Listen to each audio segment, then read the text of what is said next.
दो रेखाएं जहाँ मिलती है उसको वहीं पे कोण बनता है। दो रेखे यहाँ देखो, एक रेखा ए बी एक रेखा है, बी सी एक रेखा है, दोनों मिले हैं कहाँ, यहाँ मिले हैं। ये क्या हुआ, कोण हुआ। इसी को कोण या शीर्ष या वर्टेक्स बोलते हैं। जहाँ दो रेखाएं मिलती है उसको क्या बोलते हैं, वहीं पे कोण बनता है। और जहाँ मिलते हैं इसको वर्टेक्स या शीर्ष बोलते हैं। जैसे देखो ए बी यहाँ बन रहा है, रेखा है, बी सी ये रेखा है, यहाँ मिल जाती हो गया कोण।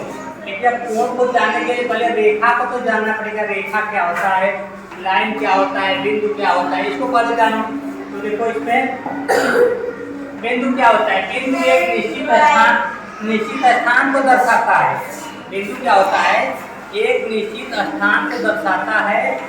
बिंदु में लंबाई नहीं होती है, चौड़ाई नहीं होती है, ऊंचाई नहीं होती है। बिंदु एक स्थान होता है। जिसे हम पेंसिल की नोक रखते हैं वही बिंदु हुआ। ये पेंसिल का नोक जो भी रखते हैं ये भी मोटा होता है, इससे भी बारीक, इससे भी पतला बिंदु होता है। और बिंदु के बाद बिंदु से मिलकर रेखा बनती है।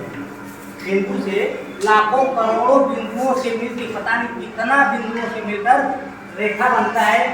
बिंदुओं के एक सीधे समूह को रेखा कहते हैं। देखो यहाँ ये बिंदु बिंदु बिंदु बिंदु बिंदु जा रहा है, रेखा बन गया।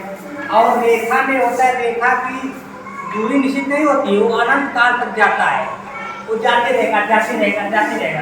और रेखा में क्या होता है, अब रेखा में क्या होता है, लंबाई होती है, चौड़ाई और मोटाई रेखा की नहीं होती है।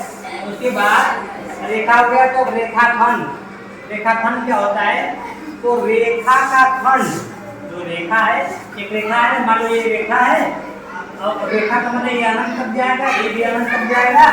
अब इसको क्या करेंगे, खंड, मतलब इसको यदि कहीं फोटो में काटोगे तो रेखा खंड बनेगा। बिंदुओं के समूह से रेखा बनती है और रेखा अनंत तक जाता है। क्योंकि कोई बिंदु नहीं होता, कहीं रुकने का स्थान नहीं होता है।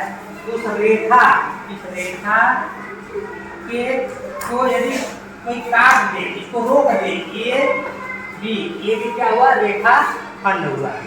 जब रेखा अनंत तक जाती है तो रेखा को यदि कोई रोक दे, काट दे, ये भी क्या हुआ, रेखा खंड हुआ।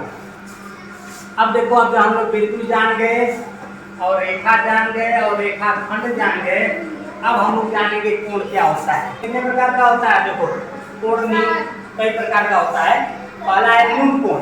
न्यून कोण क्या होता है, न्यून कोण 0 से बड़ा होता है और 90 से छोटा होता है, या न्यून कोण हो गया।